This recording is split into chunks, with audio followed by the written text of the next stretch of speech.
Hoş bulduk. Nasılsınız? İyiyim valla. Sağ olun. Siz nasılsınız? Biz de iyiyiz. Teşekkür Çok uzun ederiz. zaman oldu. Çok uzun zaman oldu hem de. Daha Yani erken. çok daha erken bekliyorduk Evet. sizi ama Covid hepimizi çok etkiledi. Ya doğru diyorsunuz. Bizim için de öyle oldu maalesef. Aynen öyle. Hani bir ay içinde görüşürüz derken Aha. aradan kaç ay geçti hocam? Mart ayında Anadolu Üniversitesi Güzel Sanatlar Eğitim Bölümünde bir sergi açmıştım. Onu da şimdi toplamak için geldim.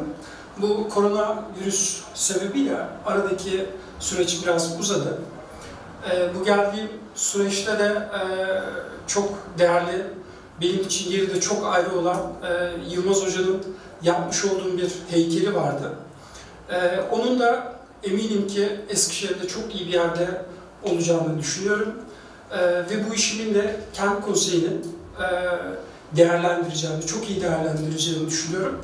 Ve bu heykelimi ben size veriyorum. Ve eminim ki siz de bu heykeli hak ettiği şekilde en iyi yere koyarsınız. Ve açılışında da orada bulunmaktan çok büyük onur duyarım. Sevgili hocam, öncelikle çok teşekkür ediyoruz. Gerçekten o heykeli biz Mart ayında sizden teslim almıştık. Ancak bu vesileyle de biz size tekrar bir teşekkür etme imkanı bulabildik.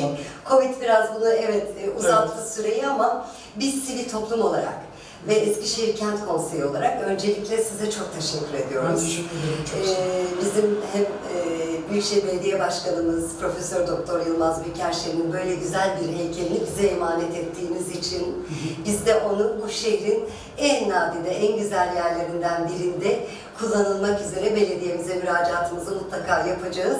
Çok teşekkür ediyoruz. Ben teşekkür ederim. Çok sağ olun. Sağ olun.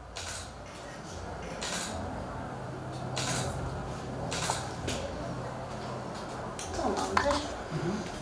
Çok teşekkür ederim.